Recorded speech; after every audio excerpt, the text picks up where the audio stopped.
Hello everyone. आज फिर से हम फ्रैक्शन का पार्ट 2 करेंगे और कल हमने किया था इक्विवेलेंट फ्रैक्शंस। तो डियर स्टूडेंट्स, जैसे मैंने बताया था कि इक्विवेलेंट फ्रैक्शंस वो होती हैं जिनकी वैल्यू सेम रहती है। तो मैंने कल आपको बताया था कि इक्विवेलेंट फ्रैक्शन फाइंड आउट करने के लिए हम न्यूमरेटर और डिनोमिनेटर दोनों को सेम नंबर से मल्टीप्लाई या डिवाइड करते हैं। तो चलिए आज हम सीखेंगे how you will find equivalent fractions. So today's topic is finding equivalent fractions. तो इसके लिए मैंने कुछ एग्जांपल्स लिए हैं, उसी के थ्रू मैं आपको एक्सप्लेन करूँगी और आई होप आपको अच्छे से समझ भी आ जाएगा। तो फर्स्ट क्वेश्चन है find the equivalent fractions of 4/9, यानी कि आपको एक फ्रैक्शन गिवन है 4/9, आपको इसकी इक्विवेलेंट फ्रैक्शंस निकालनी है। कई बार क्वेश्चंस में क्या होता है कि फाइंड 2 इक्विवेलेंट फ्रैक्शंस, 3 और 4 जितनी भी हो उतनी आप इसमें निकाल सकते हो। तो चलिए हम देखते हैं कि निकालने का मेथड क्या होगा। तो dear student, first of all we have to write here the given fraction. जो फ्रैक्शन आपको दी हुई है वो आपको यहाँ पर लिख लेनी है। फिर जैसे कल मैंने बताया था कि आपको न्यूमरेटर जो ऊपर वाला नंबर है और डिनोमिनेटर जो नीचे वाला नंबर है, तो इनको सेम नंबर से मल्टीप्लाई या डिवाइड करना होता है। तो यहाँ पर हमारा जो 4/9 है इसको हमने मल्टीप्लाई किया है। जितनी आपसे पूछी जाए आप उतने नंबर से इनको मल्टीप्लाई कर सकते हो, बट यहाँ इस क्वेश्चन में कोई ऐसी कंडीशन नहीं दी है। फिर भी मैंने 4 इक्विवेलेंट फ्रैक्शंस जो है यहाँ पर फाइंड आउट की हैं। तो आप लेंगे, पहले मैंने लिया है यहाँ पर मल्टीप्लाई बाय 2, न्यूमरेटर और डिनोमिनेटर दोनों को 2 से कर दिया, फिर 3 से, फिर 4 से और फिर 10 से। तो इस तरह आप कितनी भी मर्जी, जितनी आपको कंडीशन दे रखी हो उतनी फाइंड आउट कर सकते हो। तो आप देखिए 4 को 2 से मल्टीप्लाई करने पर हमें मिलता है 8। तो 4 2 ज़ा 8, 9 2 ज़ा 18। सेम हियर 4 3 ज़ा 12, 9 3 ज़ा 27, 4 4 ज़ा 16, 9 4 ज़ा 36, 4 10 ज़ा 40 एंड 9 10 ज़ा 90। तो ये सब क्या है, आपकी इक्विवेलेंट फ्रैक्शंस हैं 4/9 की। तो डियर स्टूडेंट, यही आपका आंसर होगा इस क्वेश्चन का। सेकेंड क्वेश्चन लेते हैं हम, find the equivalent fractions of 36/54। तो देखिए यहाँ पर नंबर हमारा बड़ा है 36/54। तो हम यहाँ पर देखते हैं इसको डिवाइड करेंगे। अब हमें देखना है कि डिवाइड करें तो किस नंबर से करें। तो सबसे पहले आप चेक कीजिए कि लास्ट डिजिट जो है वो इनकी 6 और 4 है। It means both the numbers are even numbers, और जब भी कोई इवन नंबर होता है तो हम उसको इजीली 2 से डिवाइड कर सकते हैं। तो यहाँ सबसे पहले मैंने इसको 2 से डिवाइड किया है, यानी कि न्यूमरेटर और डिनोमिनेटर दोनों को आपने 2 से डिवाइड कर लेना है। फिर ये देखना है कि वो दोनों नंबर उस नंबर से डिवाइड होने चाहिए।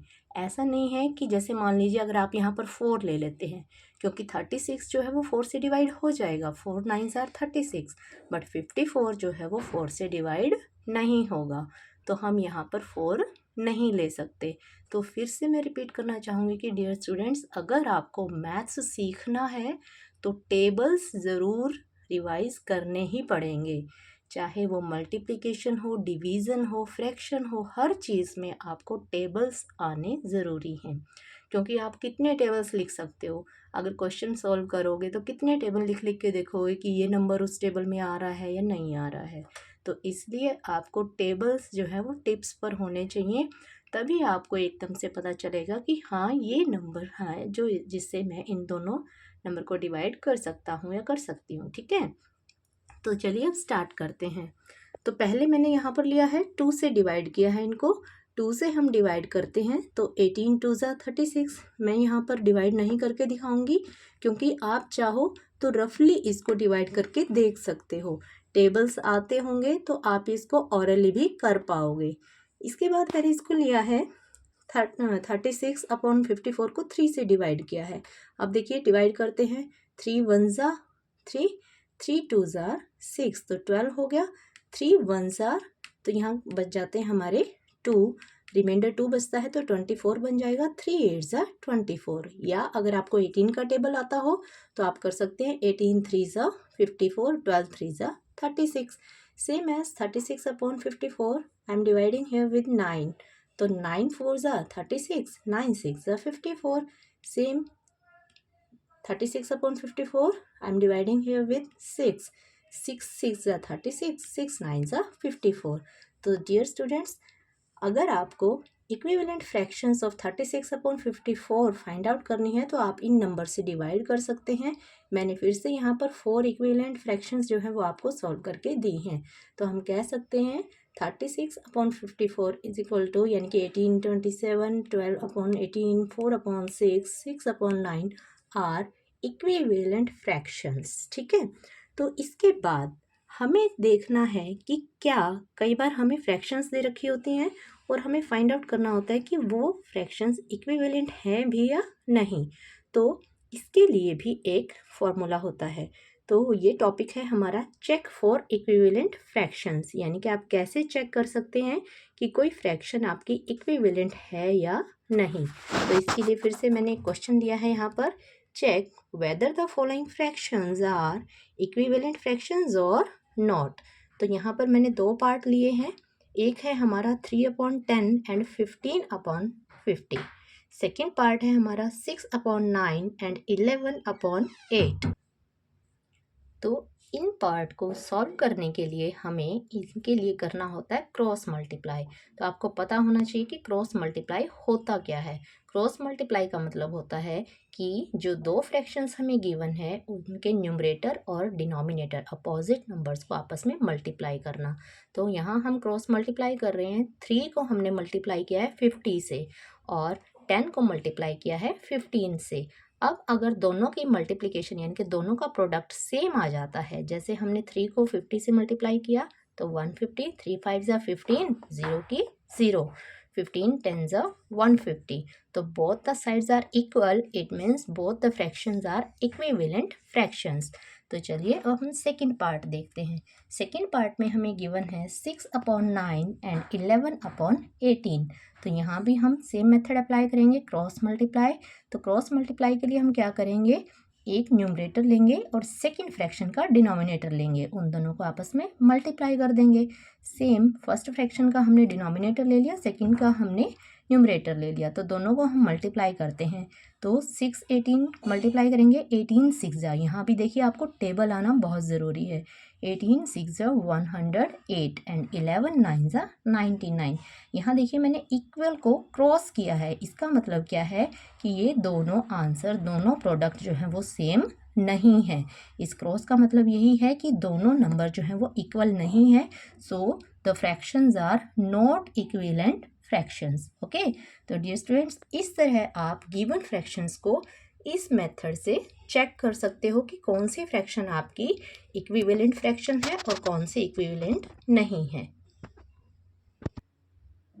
तो देखिए नेक्स्ट क्वेश्चन हम देखते हैं जो इक्विवेलेंट फ्रैक्शन से ही रिलेटेड है और इस फॉर्म में भी आपको आ सकता है। तो मैंने एग्जांपल लिया है यहाँ पर, write an equivalent fraction of 2 upon 9 with numerator as 16। तो देखिए यहाँ हमें कंडीशन दे दी है कि आपको इक्विवेलेंट फ्रैक्शंस निकालनी है किसकी, 2 अपॉन 9 की। बट कंडीशन क्या है कि वहाँ न्यूमरेटर जो है वो, न्यूमरेटर मीन्स अनदर फ्रैक्शन का जो हमारा अपर नंबर है वो 16 है, तो हमें उसका डिनोमिनेटर फाइंड आउट करना है और वो इक्विवेलेंट फ्रैक्शन होनी चाहिए। तो यहाँ पर डियर स्टूडेंट फिर से आपको टेबल्स आने बहुत ज़रूरी हैं। तो आपको थोड़ा सा अपना माइंड यूज़ करना होगा कि जैसे मैंने बताया था कि इक्विवेलेंट फ्रैक्शन बनाने के लिए हमें न्यूमरेटर और डिनोमिनेटर इनको सेम नंबर से मल्टीप्लाई या डिवाइड करना होता है। तो यहाँ हमने देखना है 2 अपॉन 9 यहाँ से 16 कैसे बन रहा है। तो हम देखेंगे कि 2 को अगर हम 8 से मल्टीप्लाई कर दें तो 16 आ जाएगा। तो सेम हमें 9 को भी 8 से मल्टीप्लाई करना होगा, तो 2 8 जा 16 एंड 9 8 जा 72। Thus, the equivalent fraction of 2 upon 9 with numerator as 16 is 16 upon 72. Okay, I hope आपको ये क्लियर हो गया होगा। अब हम देखते हैं सेकेंड पार्ट। सेकेंड पार्ट हमें गिवन है 16/40 विद डिनोमिनेटर एज 10, यानी कि अब हमें फिर से एक इक्विवेलेंट फ्रैक्शन फाइंड आउट करनी है जो यहाँ पर हमें गिवन है 16/40, बट यहाँ कंडीशन है कि डिनोमिनेटर जो है वो 10 होना चाहिए। अब हमें अपना माइंड फिर से यूज़ करना है कि 40 को, अब देखो यहाँ नंबर हमारा लेस हो रहा है, ठीक है। ऊपर क्या था हमारा 2 से 16 बन रहा था, यानी कि बढ़ रहा था, तो इसका मतलब हमने मल्टीप्लाई करना है। यहाँ पर हमारा नंबर जो है वो लेस हो रहा है, तो इसका मतलब हमने यहाँ पर डिवाइड करना है। बट डिवाइड करना किस नंबर से है वो आपको खुद सोचना होगा। तो देखिए 40 को हम किससे डिवाइड करें कि यहाँ पर हमारा 10 आ जाए। तो देखिए 40 को अगर हम 4 से डिवाइड करते हैं तो हमारा नंबर 10 बन जाएगा। और हमें क्लू मिल गया है कि अगर हम 40 को 4 से डिवाइड कर रहे हैं तो it means we have to divide 16/4। 16 को भी हमें 4 से ही डिवाइड करना होगा। तो 4 4 16, यहाँ पर भी 4 आ जाएगा। Thus the equivalent fraction of 16/40 with denominator as 10 is 4/10, यानी कि आपका आंसर यहाँ पर क्या आ जाएगा 4, ठीक है। तो आई होप आज के ये डाउट आपको अच्छे से क्लियर हो गए होंगे। फिर भी अगर कुछ रहता है तो आप मुझे पूछ सकते हैं। Till then take care, good bye.